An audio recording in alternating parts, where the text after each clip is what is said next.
going to show you guys something here quickly as I go back. This is just some information I will likely reference again near the end. I just want you to know the real virtue, I think, of these conversations that we have, or that you can access them again later. Of course, we spend half hour to 45 minutes to an hour. Some of us go over. I will very much try not to today, but it's a lot of information, and it's unilateral, right? For the most part, it's us talking at you.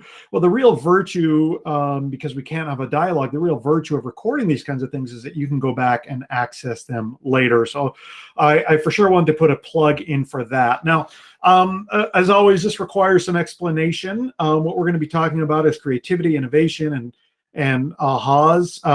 The way Shane said it, it sounded a little bit more accusatory than Eureka-ish, like aha, like he caught me doing something. I want you to know we mean like inspiration moments here in the public sector.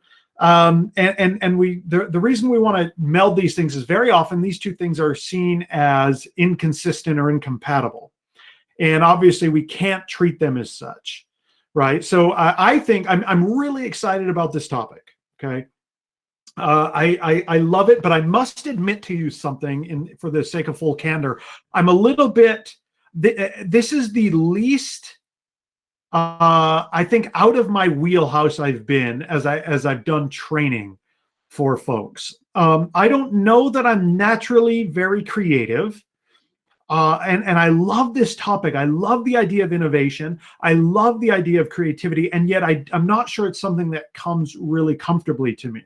The other thing that I want to say that I'm so disappointed in is I would love, love, love to have this topic be something we talked about in a dialogue-based format. In other words, in a live session. And I hope to see that later, because I think the examples and the insights that you would be able to offer would be really, really valuable.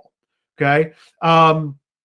So what I'm going to invite you to do is to think about some questions. Now, you've all seen this. You signed up for this course. So here's what we're going to talk about today.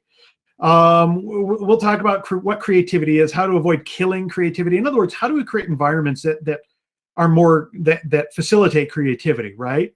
What are some ways that you and I can become more innovative, if that's not something that falls naturally to us? And then what is a secret to producing those aha moments? Now, I'm self-conscious about the way I'm saying aha, but anyway, this is what we're going to spend our time talking about. Now, again, I would love to see this in a dialogue-based format. This format, this online format, makes that a little more challenging. And so I'm going to invite you to, and I'm going to share this with you again at the end of our discussion. I want you to think about this, and this is something I want you to think about throughout this conversation, but then also I want you to take this back to your teams.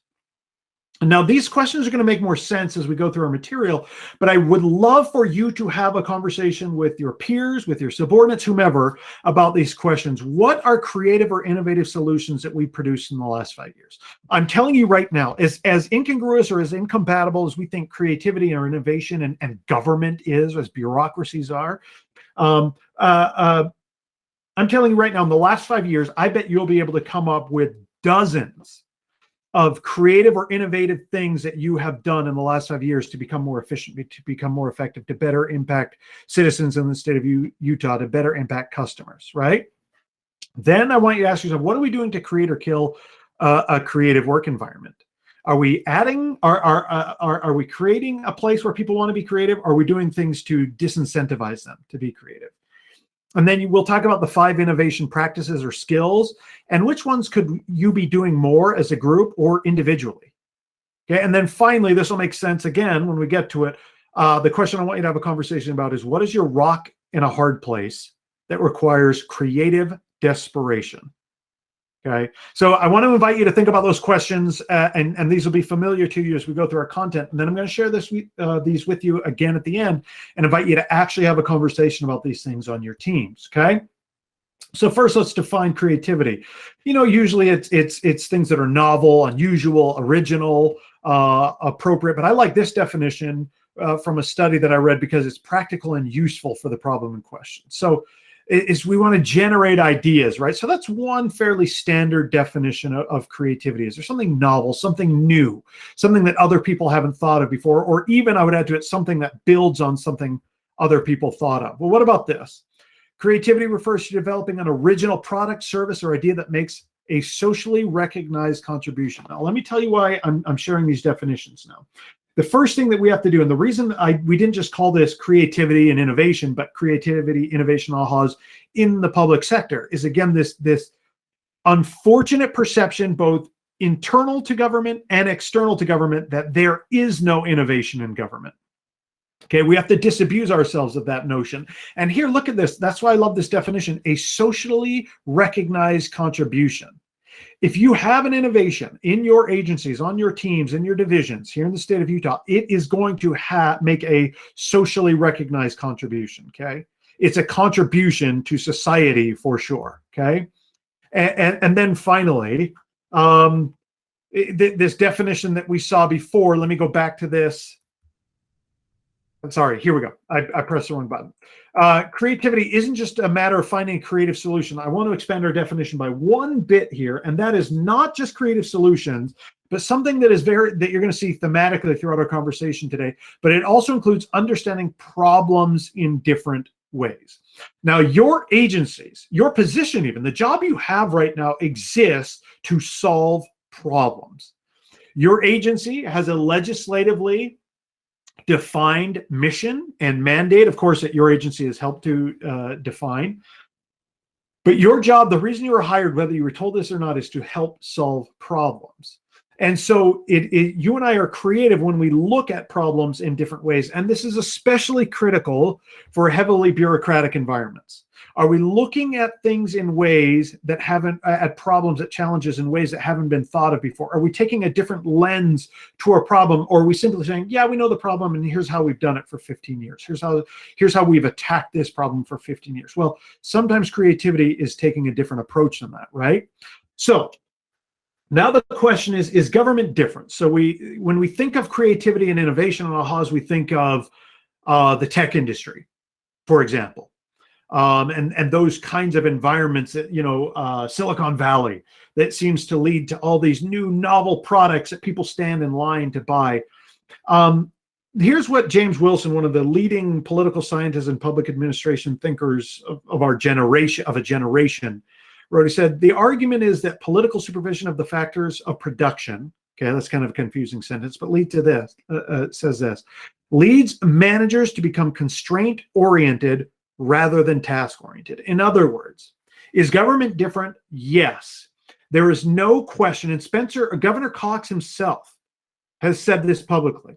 There are more constraints in government than there are in the private sector. And these constraints, as you know from any high school government or political science class, those are intentional constraints, right? The checks and balances and other means, we want government to move more slowly than the private sector. We want checks on it. Okay, well, what are some of the reasons that there are even further challenges to creativity and innovation in government that make government different?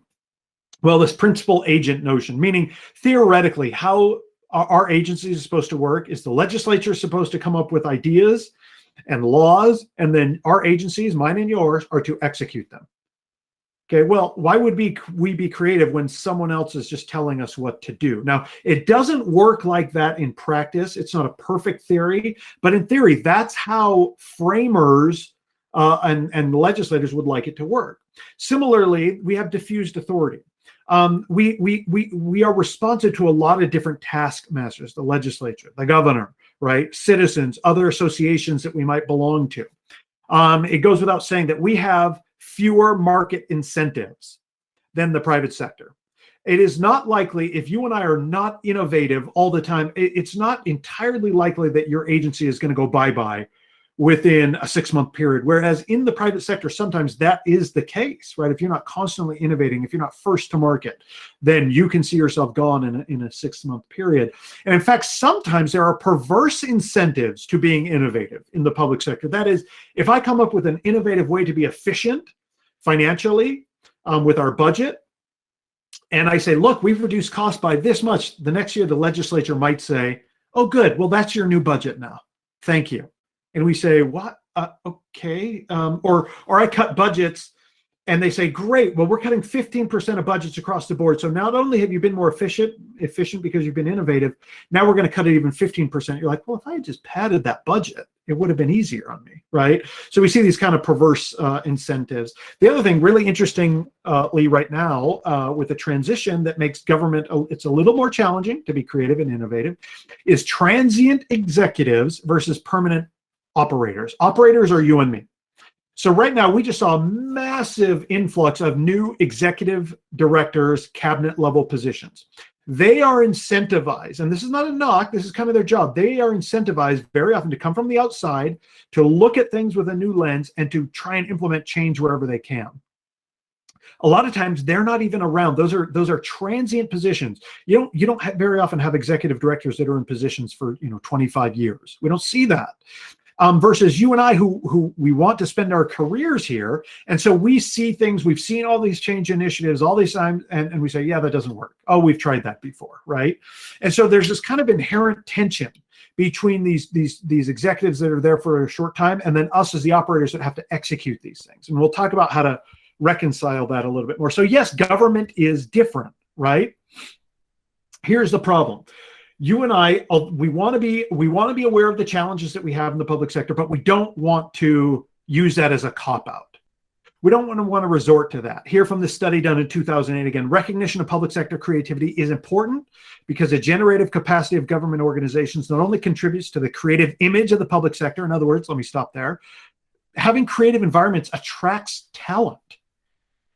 People want to go work in creative environments, right? But also you and I recognizing that we are creative and recognizing that we can be more creative and innovative benefits the public at large. It leads to better public services. It leads to the state of Utah being a better place to live, okay? Again, during this time, this is from Clayton Christensen and some of his, I guess we'd call them colleagues, right? During this time of adversity, government, a sector that accounts for 20% of the US GDP and 1/6 of all employment in the United States, okay? It needs to be a solution to our problems, not one of the sources. We have to be creative because everything that we do impacts other people, okay? And so though there is no silver bullet to our problems, ensuring the ability and motivation to innovate effectively exists throughout the public sector is a vital piece of any solution we develop. It's critical that you and I, as government workers, adopt this identity, that we recognize the reality of constraints, okay? But so we don't want to be naive or Pollyanna-ish here, but that we don't ever accept the stereotype that somehow we're never innovative or we're never creative, okay? It's just not accurate. Right. In fact, we see annually, you can look this up, the governor's awards, right? There's an innovation award that we provide, and it's actually really inspiring to hear some of the narratives about what our colleagues are doing that earn them a governor's award for excellence that are innovative. There are national awards that the Kennedy School of Government gives out every year to people that were innovative in government. Just a quick perusal. I remember this being big time, right? A quick perusal of news sites. Perhaps the biggest cliche in government work is, the DMV and the long waits. Well, first of all, anybody that knows how the state of Utah functions knows that when you and I renew our licenses, it's not at the DMV, it's driver's license division. It's a different entity, right? It's a separate entity. And yet they have cut down drastically. This is from 5 or 6 years ago. They cut down drastically the wait time. That's innovation. That's increasing efficiency, right? I think of this, the animal highways that they created. All these sometimes endangered animals are these important species to our ecosystem. They're getting hit on our freeways and highways, and so they create the animal highway. Well, that's one that you see here, right? That's innovation. That's saying, hey, maybe there's a solution here that we can get animals conditioned to cross over this way, to incentivize them to cross over this way. And just this morning, to be honest with you, I looked at this and it says incarcerated youth in Utah could earn a college degree in custody under a new bill. So whether it's innovative ways to make traffic more efficient or increase public safety or new and efficient and effective ways of policing, new ways of reducing recidivism rates, new ways of incentivizing people to contribute to clean air. All of that is creative and innovative. And I'm telling you, the examples abound around us. And that's why I think we need to get rid of this stereotype, okay? So again, I know that I'm going through this quickly. Stay with me here. We're talking about creativity. Let's define this here. What do we mean first by creativity?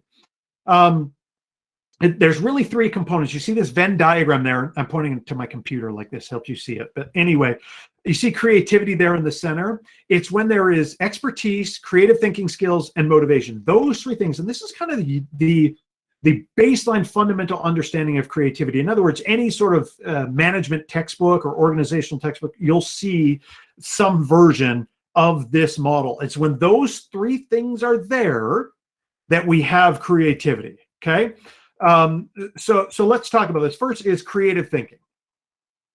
Now, quite frankly, this is the hardest, not impossible, but this is the hardest to manufacture or develop. Because a lot of it is personality driven. Some people have a natural bent, we might call them right-brained, right? A bent towards creativity. But you can, and we'll talk about this in our innovation skills. We'll talk about how we can produce this more. But it's can you bring disparate fields of knowledge together? So it's your personality, but then can you bring like various experiences in your life together? And then sometimes our creative thinking is juiced by the environment that we're in. And of course, the bringing disparate fields of knowledge together and then the creative environment is something that we'll talk about. But to be fair, there are people that just are naturally more creative. Maybe that's you, or maybe that's a coworker right now. You're thinking, you're like, yeah, they're creative. Now, that openness in the Big Five personality test, which would probably lead the most to creativity, is fixed. But just like any kind of a fixed personality trait, we can enhance it. Even if someone has more natural creativity than we do, there are things that we can do to enhance it, okay? The second thing is expertise, okay? And this is everything that a person brings to knowledge. So I am much more likely to have a creative insight into something if I am an expert in it. If it's something that I've spent a lot of time studying, that I have a lot of maybe education in, maybe experience in, life experience in, and so it doesn't matter how that expertise was acquired. And look, the more, quite frankly, the broader our expertise space is, the more likely we are to have creative insight. So again, here we've got natural or developed creative thinking skills. Then we've got expertise. Now, the one thing I will say that sometimes a potential downside to expertise is if you take away the motivation or you take away the creative thinking skills, and this is not going to surprise you, sometimes the experts are so rigid in how they view the problem that it's beneficial to get an outsider to kind of shake them up a little bit and say, well, have you thought about it from this angle? Right. And we'll talk about doing that. But generally speaking, expertise on a topic leads us to be more creative about it. And finally, and quite frankly, most importantly, and what we'll spend a lot of our time talking about, is motivation to solve a problem. So you and I have a problem. Remember, we are problem solvers, and problem solving often requires creative solutions. Well, I'm not likely to get creative or innovative breakthroughs if I'm not willing to spend a lot of time focused on the problem. And sometimes this means being willing, committed, motivated, having enough passion to solving this problem that I'm willing to spend long hours of tediousness applying my expertise and applying creative solutions to solving the problem. Then after there is some benefit, there's some research that says there's benefit to me applying being hyper motivated, having passion for what I'm doing, and that this motivation is critical, and then having what's called an incubation period. You'll know this where you forget it. You stop thinking about it, right? And then you kind of let the subconscious brain start working. And if you've put in the work, those incubation periods, there's some research that says that's when the ahas come, where you're like, I've got it. I went jogging. I was swimming. I was meditating. I was, I was hanging out with my kids. And usually this only works, right? I mean, a lot of us try and get the incubation period without putting in the work, and that doesn't happen. But if you put in the work, then that incubation period really becomes impactful. Now, look at this. A lot of the quotes, you guys, the expert to me, and I think most organizational theorists would agree with this, is Teresa, I don't know how to say her name properly, Amabile, I think, but she is kind of the guru on creative thinking. But she talks about the importance of intrinsic versus extrinsic motivation. Now, unsurprisingly to you, when we are intrinsically motivated to accomplish something, this is where that motivation, that passion, that purpose comes in. we're much more likely to find creative solutions. And that's why she says people will be most creative when they feel motivated primarily by the interest, the satisfaction, and challenge of the work itself, and not by external pressures. Daniel Pink, who we've shared with many of you before, a current thinker on motivation, says, yeah, it's not like you can't say, guys, okay, whoever comes up with the most creative idea gets a creativity bonus. For whatever reason, that tends to backfire. Right? Can you help people stoke passion in the problems they're trying to solve, in passion for their work? And then all of a sudden, with expertise and creative thinking skills, all of a sudden with that intrinsic motivation, you start getting creative solutions. Okay. So this is critical for you and I to understand. Okay. So what is it that you and I can do as leaders now, or leaders in the future, as managers now or managers in the future? We're knowing these three things about creativity. We'll look at Teresa Amabile again here. By contrast, our research has shown that intrinsic motivation can be increased considerably by even subtle changes in an organization's environment. This is where you and I can do something about this. That is not to say that managers should give up improving expertise, right, and creative thinking skills. We'll talk more about those creative thinking skills. But when it comes to pulling levers, you and I should know that those that affect intrinsic motivation will yield more immediate results. So if we want to get more creative thinking, we got to impact intrinsic motivation. Okay. Now, there have been lots of off-the-shelf series. Those of you that participate in these regularly, or those of you that want to go back and watch these, there are a lot of conversations. Rick Murdoch and others have talked about motivation, intrinsic motivation. So there'll be more resources on that for you too. But we want to talk about how do we, if we got to pull that lever of intrinsic motivation, what do organizational leaders do to kill creativity or to create creative cultures?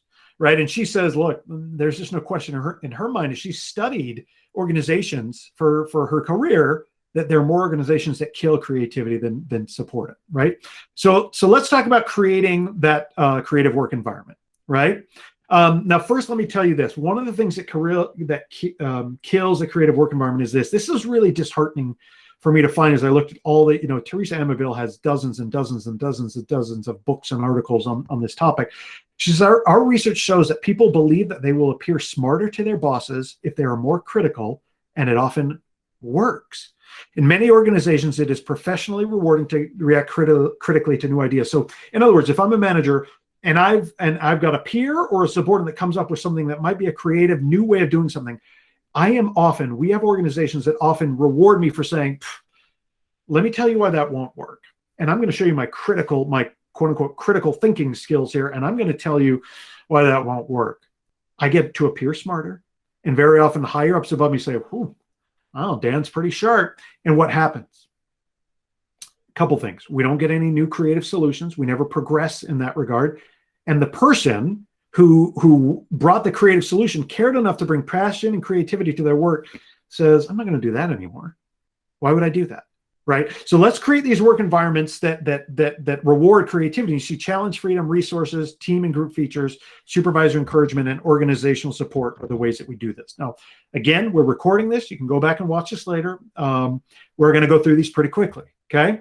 So the first is the challenge that we create in an environment. Those of you that have studied flow and motivation, people being in flow or being in the zone, there's got to be alignment if we want to create rather than kill creative work environments between the person or the task that you're trying to get them to be creative on, the person and that job, right? Or that task fit. And this is going to require that you know your employees, right? It cannot be overwhelmingly difficult outside of their area of expertise, right? Otherwise, that's deflating. But there has to be some sense of challenge. In fact, we are most satisfied in our work, and I would suggest in our lives, when there is the appropriate degree of challenge, when it's not too easy. Now, again, this requires you to know your employees. The other thing that I would say is when you do this, you've got to keep tasks above water levels. What I mean by that is you align your people with problems, because that's all a job description is, you guys. That's all a performance plan is. Here you are, you've got these KSAs, we want you to solve these problems.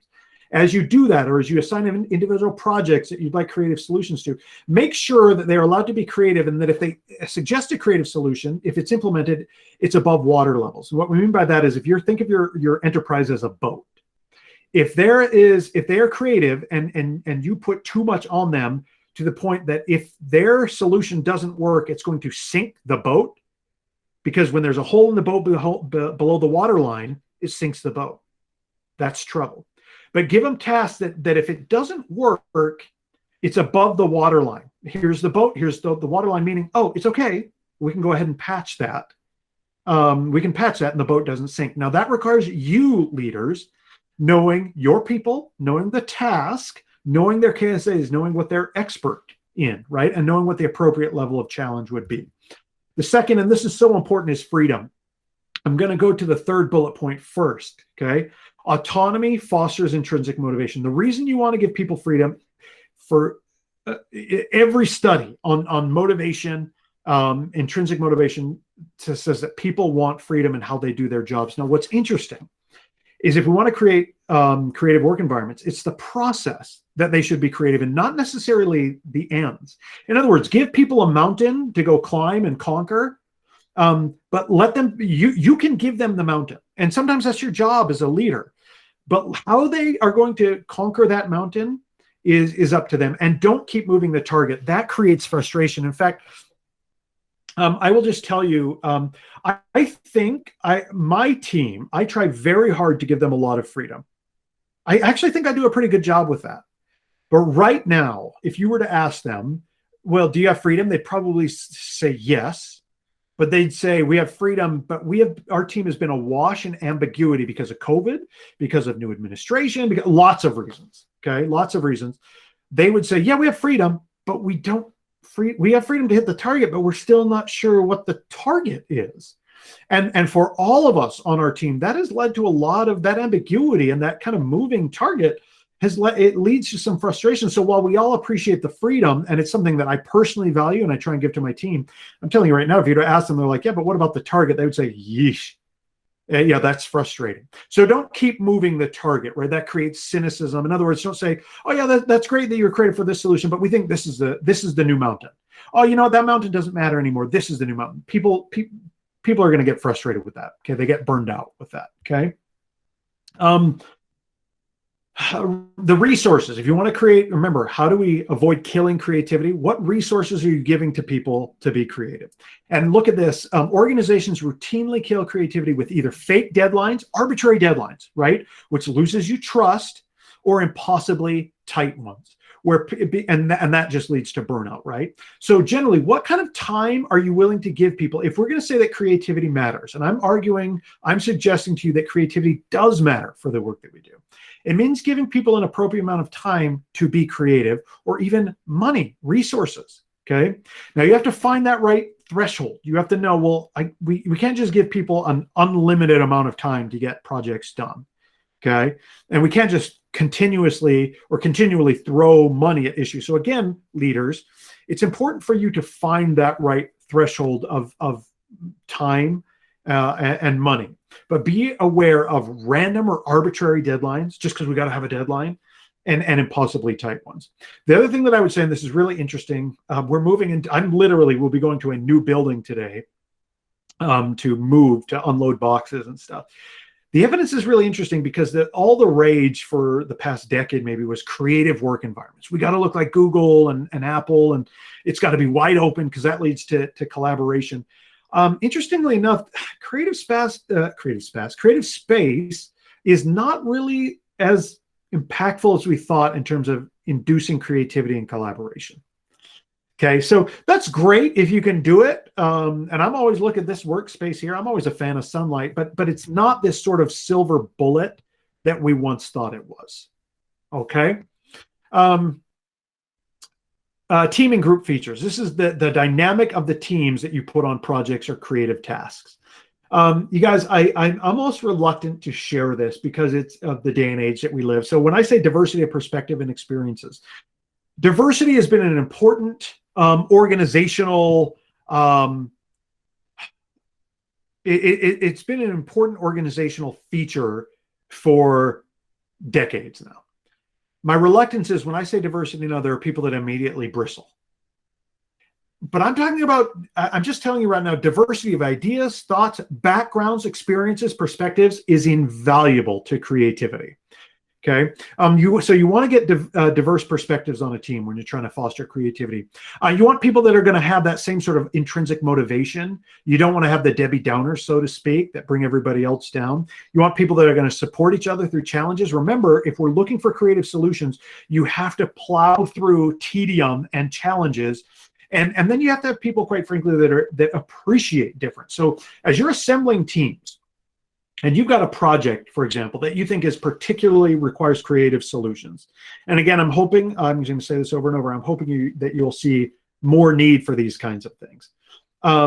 You want more, when I say these kinds of things, that you'll see more of our projects and our tasks require creative solutions rather than not. You want to assess who are the right people to get on there based on these kind of perspectives. Now, let me share with you something kind of interesting. As it relates to this. Now, by the way, anybody know, now we can't talk to each other, but anybody know, when I thought of homogenous teams, I don't know why, I immediately went to, is it Robert Palmer? Like Simply Irresistible and Addicted to Love. And he had those women in his videos that just looked identical. I don't know why my mind went there. But anyway, so here's our example. So Teresa Amabile says, one common way managers kill creativity is by assembling homogenous teams. Now, here's the trap. The lure to do so, to create homogeneous teams, is great. Homogeneous teams often reach solutions more quickly. We're in government. Why wouldn't we want people to get to solutions more quickly? Okay. And with less friction along the way. Why wouldn't we want that? These teams often report high morale. So teams that don't have diversity, there's a lot of incentive there to say, they got a team, they all look alike, they all have the same background, same experience, put them on the team because they got us a solution quickly. They didn't fight, and they all said they got along. Well, what's the flip side of that? Well, they may have gotten you, there's a reason solutions there is in quotes, okay? Solutions are not going to be as innovative. They're not going to be creative. And often what you'll get is just perpetuation of the status quo. So this is something that you want to be very wary of. And I'm not saying there's never a time for homogenous teams, but you got to know what you're getting as you get a diverse team versus a homogenous team.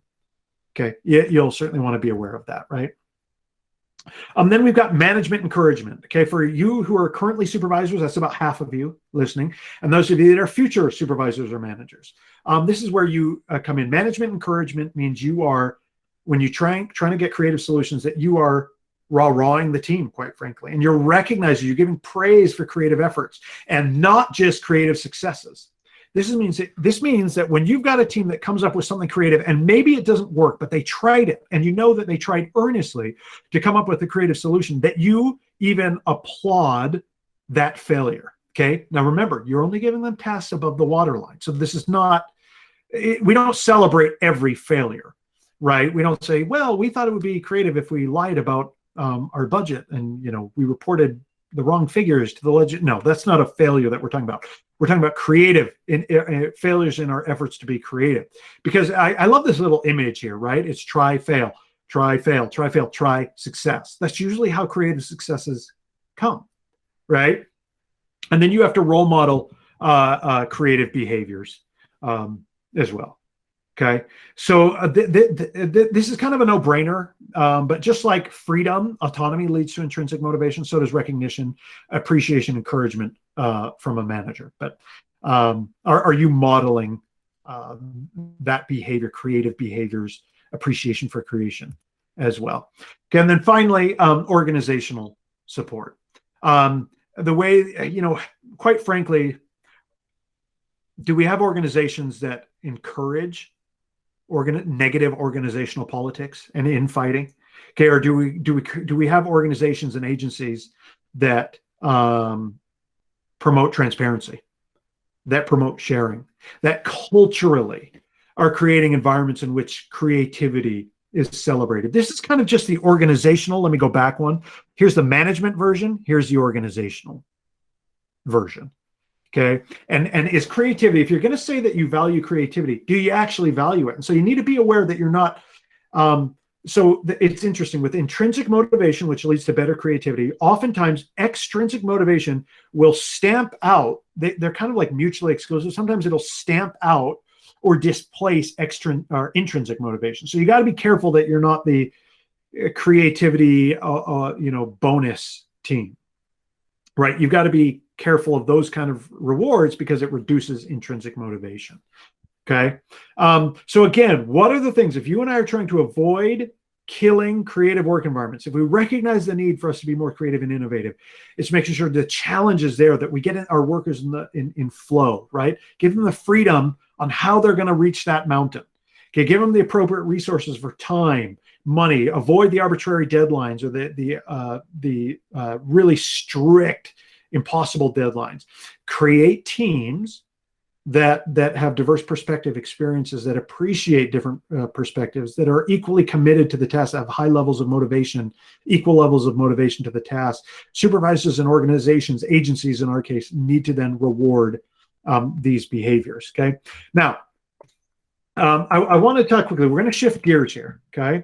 So this is what you can do. This is how we avoid killing creative environments, how we avoid killing creativity, and how we can foster and create positive, innovative, creative environments. Now, one of the questions I asked you to consider is, how can you personally, or as a team, or as an agency, become more innovative? Many of you will be familiar with the name Clayton Christensen out of Harvard. He and some colleagues, one of which was local here, came up with all these Innovator's Dilemma, these books, Innovator's Dilemma, Innovator's DNA. But they really have some really simple things that you and I can apply, we can do now to be more innovative. And what I want to tell you, remember, I'm going back and forth there. Remember the three components that increase creativity, or that expertise, the motivation, that intrinsic motivation to plow through difficulty and challenge and find solutions, right? And that passion for the work tends to lead to better creativity. And then this creative thinking skills. Now, remember I said that the creative thinking skills of all of these is the most fixed to our DNA, to who we are. But there are things that you and I can do, practices, skills that we can implement in our behavior to improve or enhance those creative thinking skills. And those are these innovation behaviors that I want to spend just a couple minutes talking about. Okay. So the first of these, you see all five of these here: associating, questioning, observing, experimenting, and then networking. We're going to go through these quickly. Okay. The first is associating. Now, this is probably the most important one. And the interesting thing is, you do the other four, the observing, experimenting, networking, questioning, you do those other four, and it impacts your ability to associate. But what this is the idea, start intentionally trying to associate seemingly disparate fields. And what you see below you here is Florence, Italy, because there are some people that call this the Medici effect. So the Medicis ruled Florence, Italy. In probably a long period, but we'll go back to about the 15th century. And that's when you got the Renaissance. It was taking science and poetry and art and sculpture and architecture and all these things. The Medicis intentionally they wanted to create this creative environment, and they intentionally brought all these disparate fields together, and it just created this remarkable environment, this explosion, science as well, in creativity that we call the Renaissance, right? And Florence is the hotbed for that, right? That's where you get, Da Vinci spending a lot of time, Michelangelo and others. You're getting these great things. And as Steve Jobs said, creativity is connecting things. So for me personally, associating, I cannot help, but I do leadership stuff, right? That's what I spend my time doing: leadership and organizational development, management, helping managers. I have a passion though on the side for history. And quite frankly, so much of what I've done with leadership and other concepts is fed by history. As I read for fun history, I cannot help but make those connections. And it's really been useful to me. Okay, so some of you knit, some of you hunt, some of you dirt bike, some of you play pickleball, some of you, whatever it might, some of you scuba dive. These are all very random, by the way. But can you think about those things? Can you intentionally think about those activities and bring them to your work? The more you do it like a muscle, the more you get better at this. Okay. Now, the next one is questioning. Questioning is always asking. I love this from Peter Drucker, maybe the management guru of the 20th century, said the important and difficult job is never to find the right answers. And I think this is a real leadership thing, not just a creativity thing, innovation thing. It's to find the right question. So innovators, people that want to enhance their creative skills, they always are asking why, Why not? And what if? Now, you guys, this is especially critical in bureaucracies. Now, bureaucracies are not just public sectors. Private sector has bureaucracies too. But bureaucracies tend to become very rule-driven, constraint-driven. And so you and I know this very often. We do things in our agencies, and I'm not knocking the government here. Every organization does this, but so many things we do it because it's the way it's always been done. And no one ever says, well, why do we do that? And what if we were to do it differently? What would happen? And this is why it says here, it's really interesting from Clayton Christensen and others. They say, embrace constraints. And I said, no, really, because when we talk about constraints, when Clayton Christensen and his colleagues are talking about constraints, they're saying, impose them on yourself even. Whatever you say, what if our budget got cut in half in half tomorrow by the legislature? How do we still give our services and goods to the public? What innovative solutions would come in? So even embrace constraints, impose them on yourselves. And it's really interesting. You and I get caught in this thinking. My son, this summer of 2020, we were going to have a family reunion in Hawaii. And he said, hey, why don't we just go to, but there was the 2-week quarantine in Hawaii. And so we're like, it's not worth it. And my son, probably in June, I remember it was June or July, said, hey, why don't we just go to Hawaii for a long time? Then we'll do the 2-week quarantine. He was 8 at the time. We'll do the 2-week quarantine, whatever, and then we'll just stay a long time. And of course, me and my wife are like, well, son, because some of us have to work and we can't just go. And he's like, well, couldn't you just take your computer there and work? And then we could quarantine for 2 weeks. And then, now, I don't know if that's entirely ethical, but my wife and I were like, holy crap, we could have done that. Why didn't we think of that? I never left this room that you see me in now for months and months. This is where I was working from. Might as well have done the 2-week quarantine in, I have family in Hawaii that we stay with for free. Might as well have been there and then enjoyed all that time in Hawaii. I just worked during the day and then go to the beach in the afternoon in the summers in Hawaii. But my wife and I were so set in, no, this is work. We have jobs. You can't do that. But my son was outside and he was questioning. He's like, well, why couldn't we do that? And then we really regretted that we hadn't listened to him sooner, right? But that's one of the values of questioning. The other thing I'll add here is a lot of times people, remember, we incentivize people. People feel smarter when they can critique things.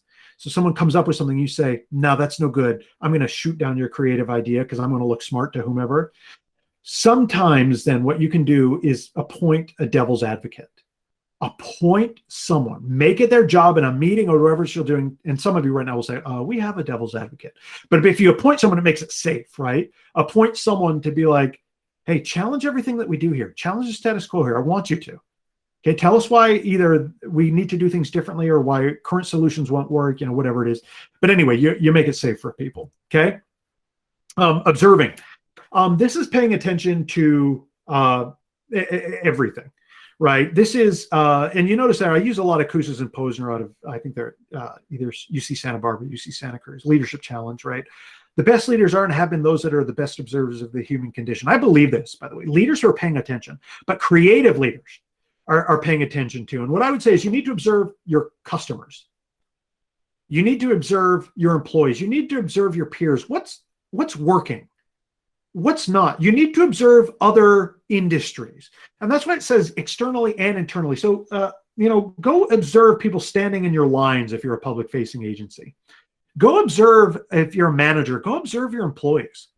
See what, do you pay attention to what gets them excited about their work? Do you pay attention to what leads to the doldrums of their work? And get out of your routine. In the 80s, early 90s, there was this, maybe 70s even, management by walking around. Well, there's still real value to that. Get out and see other things, right? And observe. Pay attention to other things. What I would say, there was this really interesting experience. So think about, some of you will remember MySpace. Do you remember MySpace? I remember MySpace before Facebook. Well, what was the difference? Why did Facebook take off? Why is Facebook dominating the world right now, and MySpace is a joke? Well, it's really interesting.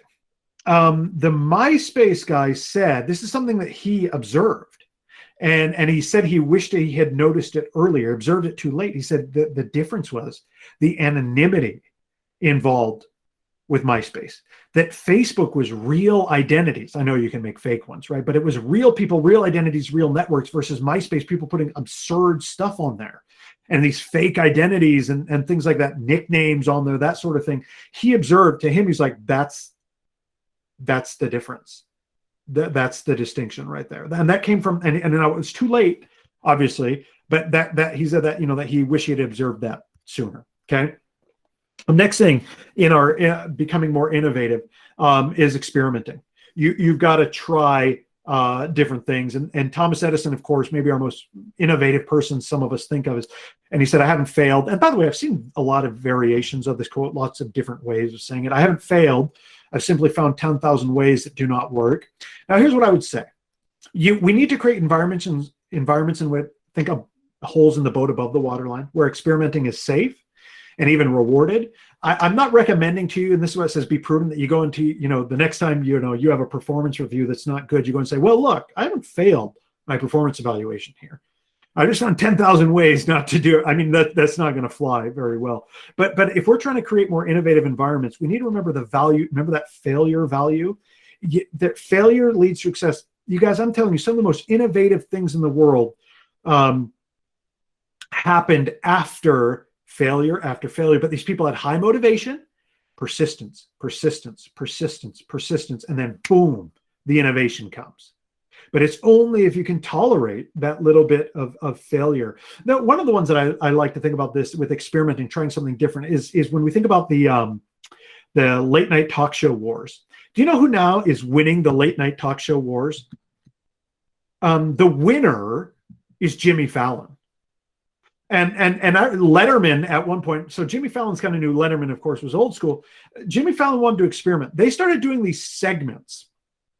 So Fallon wasn't winning the rating wars. Okay. What they started doing is realizing that we don't have to win the ratings wars for 11:30 on the East Coast at, on weeknights. That's not what we need to go for. That's not how people consume content anymore. Let's try something. And they started doing these bits, these little bits, these 4-minute things with celebrities that would do what? That would be watched on YouTube, that people would retweet, that people would post on Facebook. And they experimented with that, and it's just hugely successful, so that now Fallon, with that experimentation, is now kind of winning by winning the late night talk show wars, kind of recognizing, observing, being like, that's not how people consume content anymore, and then being willing to experiment with this different format, and boom, he's kind of the king of late night, right? Last thing is networking. Now, I hate the term networking. I remember when I was doing my master's degree, it was a professional master's degree, that I was talking about, hey, you got to network with people. And I hate schmoozing. I hate doing that kind of thing. It just felt like pressure. But we're not networking for schmoozing here and for promotion. We're networking for ideas. It's like associating, the very first concept that we talk about, but with people. And look, I'm not an Elon Musk disciple. I don't follow the Elon Musks and the these kind of, I don't know who's the, Bezos. I don't, those aren't my guys, right? But I did catch this recently. I think it was December of 2020 when I saw a thing that said Elon Musk says the problem with corporations in America right now is there's too many MBAs running companies. Well, what he meant really was there's too much of that entrenched MBA thinking in companies, and I think there's some real virtue to that point. That you gotta have other people that you go to, other fields that you go to, and I'll be honest with you. I talk about history for me. My brother-in-law is an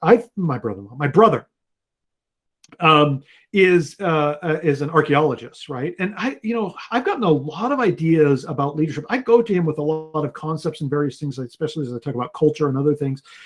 I think he's brilliant, right?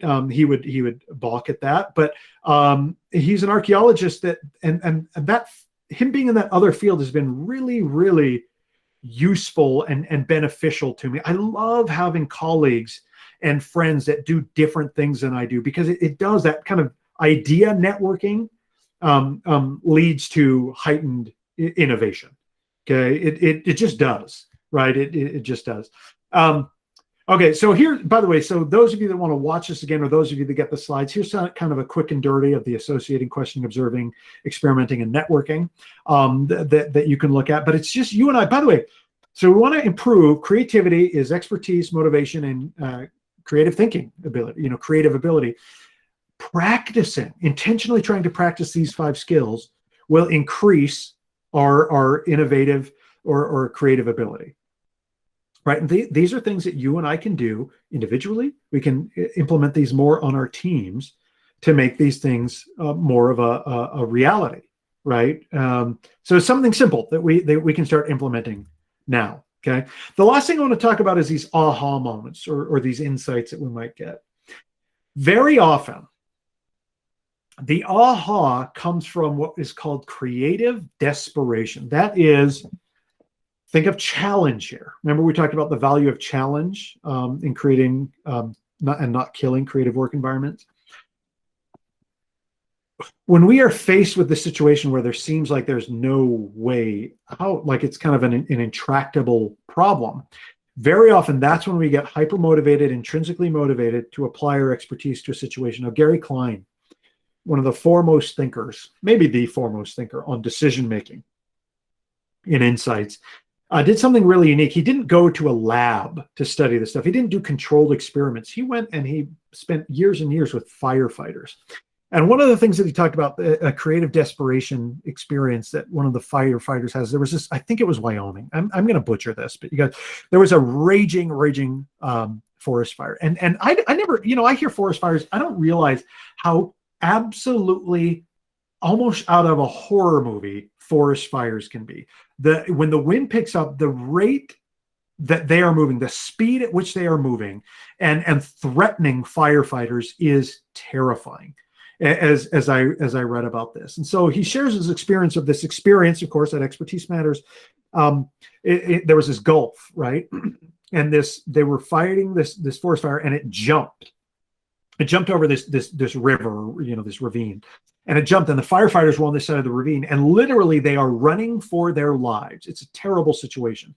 And colleagues of his, fellow firefighters, are losing their lives as this thing is engulfing them. And he has this aha moment because of this creative desperation. And this is brilliant, right? Well, what do fires feed on? They feed on fuel. They have to have fuel. And what he did is he started a fire, and it saved his life. He started this fire around him, and he had enough time, right? He burned the fuel around him. And so this fire is rushing towards him, and it comes to him, and it goes around him because it doesn't have that fuel to go up because he burned it beforehand. That is brilliant. That is an aha of life-saving proportion. Okay. Now, what I want to suggest to you for a second here, and I don't mean to be melodramatic, but what I would suggest to you is that in the public sector in particular, where we've disabused ourselves of the notion that there's no creativity or innovation in the public sector. And I'm telling you right now, you guys, if we were in a classroom, we'd fill a whole day with you sharing ideas about how your agency has been innovative, how you've been more efficient, more effective, more creative, how you've been creative, how you've problem solved. And we don't have, this is not the format for that. But what I'm going to suggest to you is that you and I in the public sector are in a perpetual rock and a hard place situation. Maybe lives aren't on the line, and maybe, of course, we don't have the market incentives that if we aren't creative today, we're out of business 6 months from now. That's fine. But that rock and the hard place situation that you and I are in is that you and I are tasked with motivating employees, creating high levels of intrinsic motivation and job satisfaction, and providing even better, more effective services with fewer people, with fewer incentives. Okay? Convince me that someone would have to convince me that I'm wrong about that. But what I mean is, the services that you are providing, we're constantly asked to provide them better and more effectively, more efficiently for the citizens of the state of Utah. Generally speaking, we're asked to do that more efficiently with fewer FTEs and with fewer resources. That, for most people, would look at that organization and say, well, yeah, that is desperate. That's a desperate situation. How do you do that? I am absolutely convinced that if we recognize the rock and a hard place situation that we're in, now that varies for each of us. In DHRM, it's providing services without increasing costs, right? And improving the efficacy of our recruitment and our training and our, reducing liability, things of that nature. For whatever your agencies are, that rock and a hard place is going to be different. But one of those things is constant, and that is higher efficiency, higher citizen customer satisfaction. Well, as if you put that in your mind, that is your kind of desperation, I'm convinced that you and I can get those ahas and those insights, especially as we understand creativity, create the environments in which creativity is not killed, but is allowed to foster. And as we apply personally and as a team, those things that make us more innovative, that give us that creative ability, right? So again, you guys, I'm going to ask you to think about these questions. Please take these back to your work environments, right? What are creative or innovative solutions we produced in the last 5 years? I'm willing to bet you'll be surprised at how many you come up with. What are we doing right now in our culture to create or kill a creative work environment? Of the 5 innovation practices, right? The associating, the questioning, the observing, the experimenting, the network, what could we be doing more of? Individually, as a team, what could we be doing more of? And how would you define your rock in a hard place that would require a creative desperation that, if we feel it, often leads to those ahas or those insights as we apply the other creative solutions that we've talked about?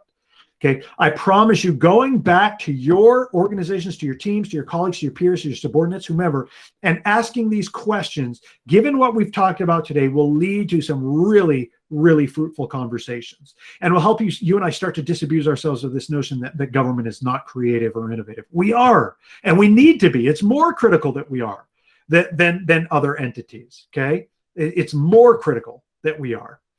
So again, this is CIA and the government.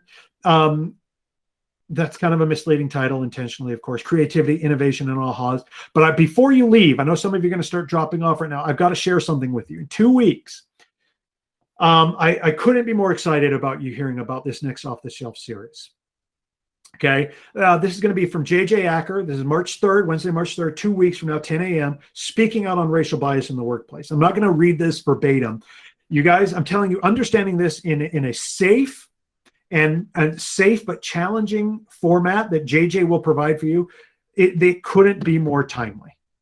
Okay, it couldn't, and we're not just talking about liability, workplace harassment kind of stuff. We're talking about creating inclusive environments and recognizing ways in which sometimes that sometimes we might be contributing to these environments, and ways in which we can help make them more inclusive. And JJ is going to give you some really practical tools to become kind of that first responder in your workplace. Couldn't be more timely. I'm excited to have JJ talk to you about this.